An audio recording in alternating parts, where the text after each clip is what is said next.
नमस्कार, मैं श्वेता आनंद आज आप लोग के लिए एक टॉपिक लेकर आई हूँ। Bhagat Singh, biography of Bhagat Singh. इसके पहले मैं एक टॉपिक बता चुकी हूँ भगत सिंह के बारे में। वो उनका इंट्रोडक्शन था और मेन जो उनका कार्य था वो मैं बताई थी, लेकिन मैं आज विस्तृत ढंग से पूरा वर्णन करने वाली हूँ भगत सिंह के बारे में और उनकी जीवनी। या तो इसको आप लोग जीवनी के रूप में याद रख सकते हैं या इसको आप निबंध के रूप में भी तैयार कर सकते हैं इसे पढ़ के। ठीक है बच्चों, मैं इस पे काफ़ी मेहनत की हूँ। आशा है आप लोग को बहुत अच्छा लगेगा और पढ़ने में भी बहुत मज़ा आएगा। तो मैं बहुत इजी लैंग्वेज में और छोटे छोटे पार्ट्स में लेकर के आई हूँ। ठीक है, मैं अब शुरू करती हूँ। भगत सिंह का जन्म, सबसे पहले तो हम ये बताते हैं कि उनका जो जीवन था वो 1907 से लेकर के 1931 था। बहुत ही कम उम्र में वो उनको फांसी की सज़ा दे दी गई थी। तो भगत सिंह का जन्म जो है सो 27 सितंबर 1907 को लायलपुर ज़िले के बंगा में हुआ था, जो पाकिस्तान में है। उनका पैतृक गांव खटकर कलां है, जो पंजाब भारत में ही है। ठीक है, उनके जन्म के समय उनके पिता किशन सिंह तथा माता का नाम विद्यापति था।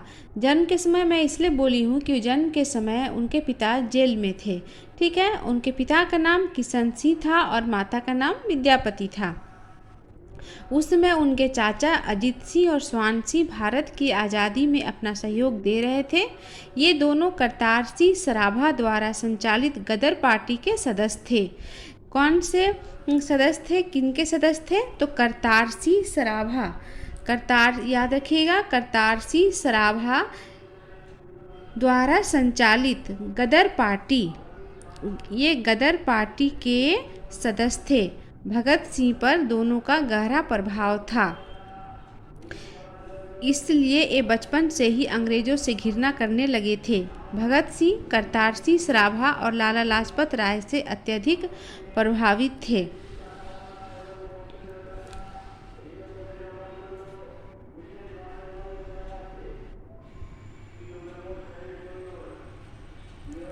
तेरह अप्रैल 1919 को जालियांवाला बाग हत्याकांड ने भगत सिंह के बाल मन पर बड़ा गहरा प्रभाव डाला।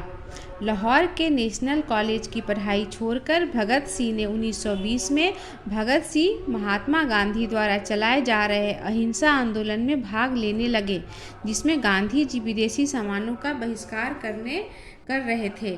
14 वर्ष की आयु में ही भगत सिंह ने सरकारी स्कूलों की पुस्तकें और कपड़े जला दिए। भगत सिंह पहले महात्मा गांधी द्वारा चलाए जा रहे आंदोलन और भारतीय नेशनल कॉन्फ्रेंस के सदस्य थे। याद रखिएगा, महात्मा गांधी द्वारा चलाए जा रहे आंदोलन और भारतीय नेशनल कॉन्फ्रेंस के सदस्य थे। 1921 में जब चौरी चौरा हत्याकांड के बाद गांधी जी ने किसानों का साथ नहीं दिया तो भगत सिंह पर उनका गहरा प्रभाव पड़ा। उसके बाद चंद्रशेखर आज़ाद के नेतृत्व में गठित हुई गदर दल के हिस्सा बन गए। उन्होंने चंद्रशेखर आज़ाद के साथ मिलकर अंग्रेज़ों के खिलाफ आंदोलन शुरू कर दिया। 9 अगस्त 1925 को शाहजहांपुर से लखनऊ के लिए चली 8 नंबर डाउन पैसेंजर से काकोरी नामक छोटे से स्टेशन पर सरकारी खजाने को लूट लिया गया। यह घटना काकोरी कांड के नाम से इतिहास में फेमस है। तो बच्चों आप लोग याद रखिएगा कि काकोरी कांड कब हुआ था। तो काकोरी कांड हुआ था 9 अगस्त 1925, आज से 97 वर्ष पूर्व पहले। ठीक है, ये 100 वर्ष नहीं था पहले, ये 97 वर्ष था। ये क्वेश्चन आ सकता है आप लोग को किसी भी एग्जाम में कि कितने साल पूरे हो गए 1922 में काकोरी कांड के। तो आप लोग याद रखिएगा 97 साल कंप्लीट हो गए। और मैं एक बार फिर से रिपीट कर देती हूँ, 9 अगस्त 1925 को काकोरी नामक छोटे से स्टेशन पर सरकारी खजाने को लूट लिया गया। यह घटना काकोरी कांड के नाम से इतिहास में फेमस है। बिल्कुल आप लोग याद रखिएगा, इसको कंठस्थ कर लीजिएगा। इस घटना को अंजाम भगत सिंह, राम प्रसाद बिस्मिल, चंद्रशेखर आज़ाद और प्रमुख क्रांतिकारियों ने साथ मिलकर अंजाम दिया था। तो किसने किसने इस काकोरी हत्याकांड में भाग लिया था?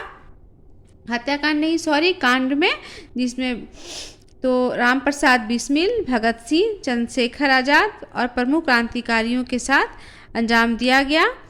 काकोरी कांड के बाद अंग्रेजों ने हिंदुस्तान रिपब्लिक एसोसिएशन की क्रांतिकारियों की धरपकड़ तेज कर दी और जगह जगह अपने एजेंट्स बहाल कर दिए। काकोरी कांड में बहुत सारा लूट कांड क्या हुआ था कि उस समय उसमें बहुत सारा बम और बहुत हथियार थे।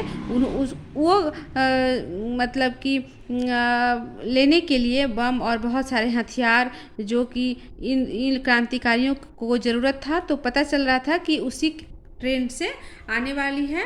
तो छोटा सा स्टेशन काकोरी कांड में इन्होंने कांड हुआ था।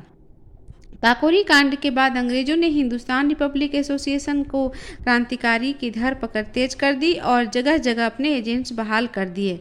भगत सिंह और सुखदेव लाहौर पहुंच गए।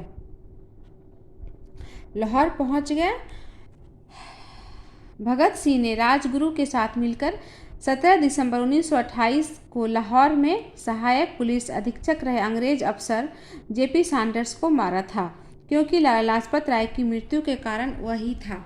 तो एक तो पहला कांड ये किए थे कि काकोरी कांड हुआ था, और दूसरा मेन कांड ये हुआ था कि 17 दिसंबर 1928 को लाहौर में सैंडर्स नाम का एक अफसर था, उसको मार दिए थे भगत सिंह और राजगुरु ने साथ में मिल करके, क्योंकि सैंडर्स ने ही लाला लाजपत राय को लाठी चार्ज में उनको मौत की नींद सुला दिया था। तो इसी का बदला लेने के लिए कब 17 दिसंबर, याद रखिएगा बच्चों, 17 दिसंबर 1928 में सैंडर्स की हत्या कर दी। कौन हत्या की?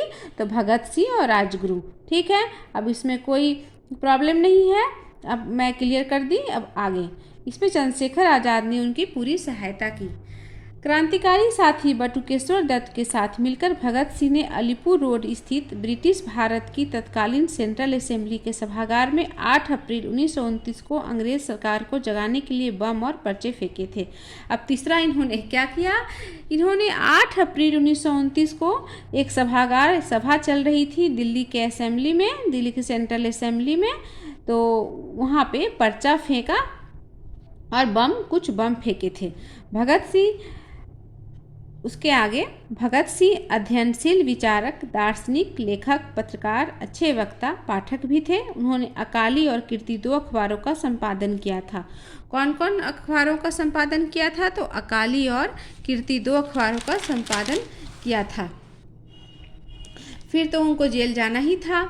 ठीक है, इतना कांड करने के बाद तो जेल में भगत सिंह ने करीब 2 साल रहे। इस दौरान वे लेख लिखकर अपने क्रांतिकारी विचार व्यक्त करते रहे। उन्होंने जेल में अंग्रेजी में एक लेख भी लिखा, मैं नास्तिक क्यों हूँ।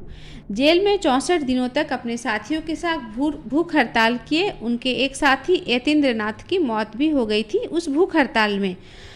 तो उसके बाद 23 मार्च 1931 को भगत सिंह और उनके 2 साथियों सुखदेव और राजगुरु को फांसी दे दी गई।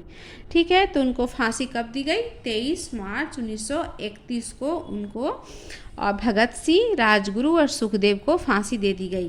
तो हम लोग याद करते हैं कि भगत सिंह का जन्म कब हुआ था। फिर से मैं एक बार रिपीट कर देती हूँ आप लोग के लिए कि भगत सिंह का जन्म 27 सितंबर 1907 को हुआ था। और दूसरा ये कि भगत सिंह काकोरी कांड कब किए थे? तो उन्होंने क्या बोलते हैं 9 अगस्त 1925 को काकोरी कांड हुआ था उनके बदौलत और उनके साथियों के साथ। एक ये हो गया, और दूसरा ये कि वो सैंडर्स की हत्या किए थे। कब किए थे? 17 दिसंबर 1928 को किए थे। और तीसरा, दिल्ली के सभागार में उन्होंने बम और पर्चे फेंके थे। कब फेंके थे? 8 अप्रैल 1929 को, जिससे कि अंग्रेज काफ़ी बौखला गए थे। और जो उनका एजुकेशन था वो काफ़ी अच्छा था भगत सिंह का। तो भगत सिंह अध्ययनशील विचारक, दार्शनिक, लेखक और पत्रकार थे और अच्छे पाठक भी थे। और उन्होंने 2 अखबारों का संपादन किया था, काली और कीर्ति। ठीक है, तो अब 23 मार्च 1931 को उनको फांसी की सज़ा दी गई, भगत सिंह के साथ सुखदेव और राजगुरु को। ठीक है बच्चों, इसको आप लोग एक छोटा सा निबंध के रूप में तैयार कर सकते हैं और क्या बोलते हैं जीवनी भी बना सकते हैं आप, और छोटे छोटे क्वेश्चन भी बना सकते हैं और इसको याद रख सकते हैं। ये काफ़ी मैं इजी लैंग्वेज में आप लोग को बता दी। ठीक है, मेरा वीडियो अगर आपको पसंद आए तो मेरे वीडियो को ज़रूर से ज़रूर सब्सक्राइब करिएगा और अपने दोस्तों के साथ शेयर भी करिएगा। ठीक है, फिर मैं एक नया वीडियो लेकर के आऊँगी, तब तक के लिए बाय बाय।